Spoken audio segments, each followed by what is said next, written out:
भौमिक और प्रज्ञा की शादी को बस कुछ ही दिन रह गए थे। प्रज्ञा ने कहीं सुना था कि ससुराल वालों के दिल का रास्ता उनके पेट से होकर गुजरता है, इसलिए उसने कुकिंग क्लासेस लेने का फैसला किया। अरे प्रज्ञा बहू, सुना है तुमने कुकिंग क्लासेस जाना शुरू कर दिया है? जी माँ जी, सोचा आप लोगों को अच्छा अच्छा खाना बनाकर खिलाऊंगी। अरे वाह, मेरी बहू तो बहुत होशियार है। चल, अब जब तू आ जाएगी ना तो हम सबको अपने हाथ का अच्छा अच्छा खाना खिलाना। बस अब जल्दी से दुल्हन बनकर घर आ जा बहू, हम सब तेरा बड़ी बेसब्री से इंतजार कर रहे हैं। जी माँ जी, बस कुछ दिन और। कुछ दिनों बाद हर बहू की तरह प्रज्ञा भी कई तरह के सपने संजोए अपने ससुराल आती है। साथ ही वो अपने साथ अपनी पहली रसोई का मेन्यू भी बनाकर लाई थी, जिसमें लिखा हुआ था कि उसे क्या क्या बनाना है। अरे प्रज्ञा, ये क्या है? मैं पहली रसोई में क्या क्या बनाऊंगी उसका मेन्यू है। अच्छा, मैं भी तो सुनूं जरा, मेरी बीवी क्या बना रही है खास? शाही पनीर, मलाई कोफ्ते, मिक्स वेज, बूंदी रायता और पूरी। वाह वाह, फिर तो मजा ही आ जाएगा। मेरे मुंह में तो अभी से पानी आ गया। बस थोड़ा सा इंतजार, मैं अभी रसोई में जाकर झट से सब कुछ बना दूंगी। प्रज्ञा जैसे ही रसोई में पहुंची तो रसोई में सबसे महत्वपूर्ण चीज थी ही नहीं। माँ जी, फ्रिज में तो टमाटर है ही नहीं। बहू, तुझे पता भी है टमाटर 200 रुपए किलो चल रहे हैं, इसलिए मैं तो लाती ही नहीं। रुक, मैं अभी पड़ोसन से मांग कर लाती हूँ, आधा टमाटर तो वो दे ही देगी। आधा टमाटर? लेकिन मैं जो बनाने जा रही हूँ उसमें तो कम से कम 8-10 टमाटर लगेंगे। 8-10? बहू तू रहने दे, तू बिना टमाटर के ही सब्जी बना ले। लेकिन माँ जी, शाही पनीर, मलाई कोफ्ता, इन सब में तो टमाटर डलेगा तभी स्वाद आएगा। अरे तू चिंता ना कर, प्याज ज्यादा डालकर ही तू सब्जी बना देना, हम सब खुशी खुशी खा लेंगे। बेचारी बहू का बड़ा मन था सबको अच्छा अच्छा खाना खिलाने का, लेकिन बिना टमाटर के तो उसके अरमान धरे के धरे ही रह गए। वो बिना टमाटर की सारी सब्जियां बनाने लगी और 2 घंटे बाद वो सबके लिए टेबल पर खाना परोसती है। प्रज्ञा, जब तुम खाने का नाम ले रही थी ना तो मेरे मुंह में तो पानी आ गया था, लेकिन अब ये खाना इतना मजेदार नहीं लग रहा। सही कहा बेटा, मैंने भी सोचा था कि आज कुछ अच्छा खाएंगे, लेकिन चलो कोई बात नहीं। वो पापा जी, रसोई में आधी चीजें थी नहीं और टमाटर वो तो थे ही नहीं। ऐसी बात नहीं है बहू, बिना टमाटर के भी अच्छी सब्जी बन जाती है। अच्छा चल, अब कोई बात नहीं, तू कल अच्छी सब्जी बना लेना। बेचारी प्रज्ञा ने जैसा सोचा था वैसा कुछ भी नहीं हो पाया था, इसलिए अगले दिन जब उसके ससुर सब्जी लेने जा रहे थे तो प्रज्ञा ने उनसे कहा, पापा जी थोड़ा टमाटर भी लेते आइएगा। अच्छा ठीक है बहू, मैं ले आऊंगा। है ससुर के जाते ही प्रज्ञा ने मटर पनीर की सब्जी बनाने की तैयारी शुरू कर दी। अब आज तो मैं अपनी बनाई हुई सब्जी से सबका दिल जीत ही लूंगी। कुछ देर बाद जब उसके ससुर जी बाजार से आए, पापा जी आप जल्दी से टमाटर दे दीजिए, मैं सब्जी बना लेती हूँ। बहू, टमाटर तो बहुत महंगे हैं, इसलिए मैं ला ही नहीं पाया। मैं तो पहले ही कह रही थी कि टमाटर महंगे हैं, लेकिन अब बिना टमाटर के मैं भला सब्जी बनाऊं कैसे? अरे बेटा, प्याज और अदरक लहसुन डालकर बना ले, हम सब खा लेंगे। लेकिन माँ जी, ऐसी सब्जी किसी को भी अच्छी नहीं लगेगी। अब तुम लोग देख लो कैसे बनानी है, हम तो सब खा ही लेते हैं। प्रज्ञा ने मटर पनीर की सब्जी तो बना दी, लेकिन वो अच्छे से जानती थी कि वो किसी को भी पसंद नहीं आएगी, और आखिर हुआ भी वही। इस मटर पनीर में तो बिल्कुल भी स्वाद नहीं है। वही तो बेटा, वो तो मैंने कहा ही था कि टमाटर के बिना सब्जी अच्छी बनेगी ही नहीं। बहू, अब तुम कल कोई ऐसी सब्जी बनाना कि उसमें स्वाद भी हो और टमाटर भी ना डले। इन सबको टमाटर भी नहीं लाना और सब्जी भी स्वादिष्ट चाहिए। बिना टमाटर की सब्जी में बिल्कुल भी स्वाद नहीं आता, जिस वजह से हर कोई बेचारी प्रज्ञा के खाने में नुक्स निकालता। लेकिन अगले दिन प्रज्ञा फिर शाही पनीर बनाती है, जिसे खाकर सब अपनी उंगलियां ही चाटते रहते हैं। सच में बेटा, वाह बहू वाह, आज तो तुमने कमाल ही कर दिया भाई। सच में बहू, आज तो सब्जी खाने में मजा ही आ गया। आखिर ऐसा कौन सा जादू डाला है तुमने इसमें? कुछ नहीं सासू माँ, बस 200 रुपए किलो के टमाटर डाले हैं। अब टमाटर की वजह से सबको खाना इतना पसंद आया है तो अब से मैं कल से ऐसा खाना ही बनाऊंगी। हे राम, 200 रुपए के टमाटर! बहू, तू वैसे बिना टमाटर के भी बहुत ही अच्छी सब्जी बनाती है, क्यों जी?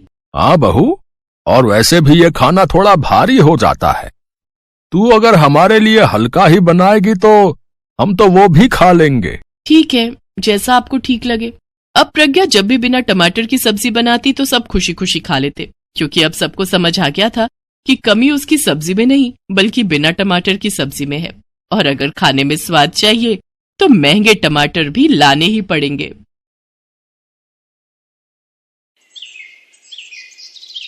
गोमती नाम की एक बूढ़ी औरत अपने छोटे बेटे सुदर्शन और बहू ममता के साथ रहती थी।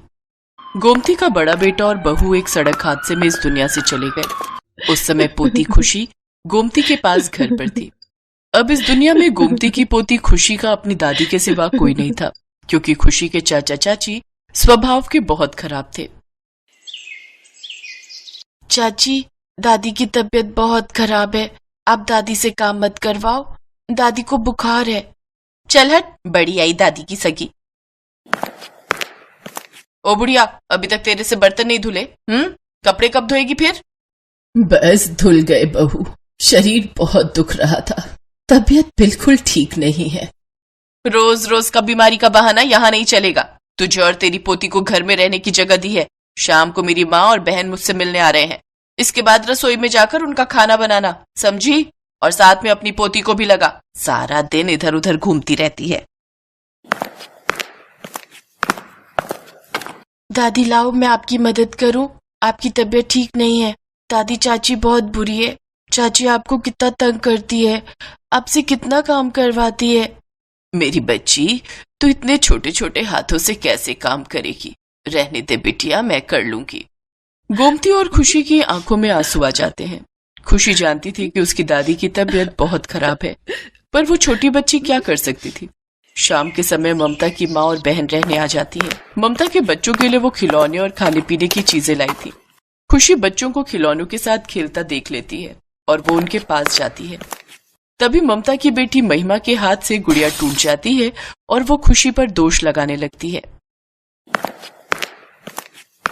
नानी देखो ना, मौसी देखो ना, खुशी ने मेरी गुड़िया तोड़ दी। ममता, ये लड़की तो बड़ी शैतान है। खुद तो माँ बाप परलोक सिधार गए और छाती पर मूंग दलने के लिए इसे यहाँ छोड़ दिया। बताओ जरा, इतनी महंगी गुड़िया लाई थी मैं महिमा के लिए और इस लड़की ने पल भर में तोड़ दी। हाँ दीदी, ये तो बहुत गलत बात है। तुम इसे सबक क्यों नहीं सिखाती हो कि आज के बाद ये ऐसा कुछ ना करे? देखती जाओ, मैं इसे अभी सीधा करती हूँ। बिट्टू, जरा सामने से डंडा तो लाना। ममता डंडे से खुशी की पिटाई करने लगती है। खुशी बचाओ बचाओ चिल्लाने लगती है। ममता बहू, रहने दे, बेचारी मासूम बच्ची है, इसे मत मार। ममता, ममता, मैं तेरे आगे भीख मांगती हूँ, इसे छोड़ दे। सुदर्शन बेटा, अच्छा हुआ तू आ गया। ममता को बोल खुशी को ना पीटे। इस बेचारी का इस दुनिया में कोई नहीं, उसके साथ ऐसा सलूक मत करो। माँ, तुम बीच में मत आया करो। बच्चों को सबक सिखाना जरूरी होता है। ममता उसे किसी वजह से ही पीट रही है और मैं अभी अभी थका हुआ आया हूँ। मुझे इन सब बातों में मत घसीटो। मुझे तो अपने ऊपर शर्म आती है कि मैंने तुझ जैसी औलाद को जन्म दिया। तू अपने भाई की बच्ची के साथ इतना बुरा सलूक होते हुए देखता रहता है। भगवान के घर देर है अंधेर नहीं, मत करो पाप। ममता का गुस्सा खुशी को पीटने के बाद ही ठंडा होता है। उस रात खुशी और गोमती बहुत रोए और उधर ममता अपनी माँ और बहन के साथ खूब खिलखिलाकर पूरी रात मजे करती रही। अगले दिन गोमती की उठने की भी हिम्मत नहीं थी। गोमती की तबीयत बहुत ज्यादा खराब हो गई थी। गोमती ने सुबह से कुछ नहीं खाया था। वो भूखी प्यासी घर के काम करती रही, पर ममता ने उस पर जरा सा भी तरस नहीं किया। चाची, दादी माँ ने सुबह से कुछ नहीं खाया है, उन्हें कुछ खाने के लिए दे दो। तो मैं क्या करूं? हम सब घूमने जा रहे हैं, घर में कुछ नहीं है खाने को। रसोई को मैं ताला लगा कर जा रही हूँ। भूखे मरो या कहीं चले जाओ, पर मेरा दिमाग मत खाओ। चलो माँ, चलो बरखा, बच्चों जल्दी जल्दी चलो, तुम्हारे पापा गाड़ी स्टार्ट कर रहे हैं। सब लोग घूमने के लिए चले जाते हैं। ममता रसोई को ताला लगा जाती है। घर में खाने के लिए कुछ भी नहीं था। गोमती की तबीयत और खराब होती जा रही थी। खुशी गोमती को बिना बताए बाजार में कुछ खाने का लेने के लिए निकलती है। वो बाजार में सबसे मदद मांगती है। भैया, मुझे कुछ खाने के लिए दे दो, मेरी दादी ने सुबह से कुछ नहीं खाया है, वो भूखी है। पैसे हैं तेरे पास? अगर पैसे हैं तो ले जा। नहीं भैया, मेरे पास पैसे नहीं है। तो मेरा दिमाग मत खाओ, जाओ यहाँ से जाओ। अब क्या करूं? दादी के लिए खाना कहाँ से लाऊं? तभी खुशी की नजर एक मंदिर पर पड़ती है जहाँ एक पंडाल लगा था। वहाँ एक औरत कुल्हड़ खिचड़ी का प्रसाद बांट रही थी। खुशी उसके पास जाती है। क्या हुआ बिटिया, प्रसाद चाहिए? पर आंटी, मेरे पास पैसे नहीं है, आप तो इसके बदले में मेरे से पैसे मांगोगे ना? नहीं बिटिया, भगवान के मंदिर में जो प्रसाद बांटा जाता है उसके पैसे नहीं होते, ये तो मुफ्त में मिलता है। मुझे किसी ने भी बिना पैसों के खाना नहीं दिया। मेरी दादी ने सुबह से कुछ भी नहीं खाया है। आंटी, वो सुबह से भूखी हैं, उनकी तबीयत भी बहुत खराब है। चाचा चाची सब घूमने चले गए। खुशी के आंसू देखकर वो औरत जिसका नाम मालिनी था वो भी भावुक हो जाती है। मालिनी एक ऐसी संस्था चलाती थी जिसमें औरतों को रोजगार मिल सके। मालिनी कुल्हड़ खिचड़ी बनाने का कार्य करती थी। पूरे सप्ताह अलग अलग मंदिरों में कुल्हड़ खिचड़ी बनाकर बंटवाना, यही उनकी संस्था का कार्य था। ये काम मालिनी पिछले 5 वर्षों से करती आ रही थी। अब मालिनी का परिवार भी इसमें सहयोग देता था। मालिनी पैसे वाली होने के साथ साथ दयालु स्वभाव की थी। ईश्वर के प्रति अटूट आस्था के कारण मालिनी ने लोगों की सेवा के लिए ये समाज सेवा का कार्य प्रारंभ किया। मालिनी खुशी के साथ उसके घर पहुंचती है। गोमती की हालत बहुत ही नाजुक थी। मालिनी गोमती को हॉस्पिटल में एडमिट करवाती है। गोमती की तबीयत में सुधार आ जाता है। आपका बहुत बहुत शुक्रिया बिटिया, आपने मेरे लिए जो किया। माताजी, हमारी संस्था का तो काम ही यही है, गरीबों और बेसहारा लोगों की सहायता करना। अब आप परेशान मत होइए, आप भी हमारी संस्था का ही हिस्सा हैं। अब आपको अपने उस नालायक बेटे और बहू के पास रहने की कोई जरूरत नहीं है। हमारी संस्था की तरफ से आपको रहने की जगह और काम दोनों मिलेंगे। हमारी संस्था कुल्हड़ खिचड़ी बनाकर मंदिरों में बांटने का काम करती है, जिसमें आपका भी सहयोग रहेगा। बहुत बहुत शुक्रिया मालिनी जी, आप तो हम दादी पोती के लिए ईश्वर का कोई रूप बनकर आए हो।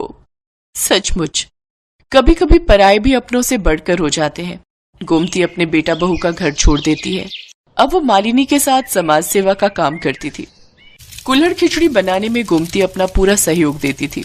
गोमती देखती है बहुत सी बेसहारा महिलाएं इस कार्य में मालिनी को सहयोग देती हैं। मालिनी एक अच्छे स्कूल में खुशी का एडमिशन भी करवा देती है। गोमती को इस बात की तसल्ली थी कि उसने खुशी के बर्बाद होते हुए जीवन को बचा लिया था और ये सब भगवान की कृपा से ही संभव हुआ था।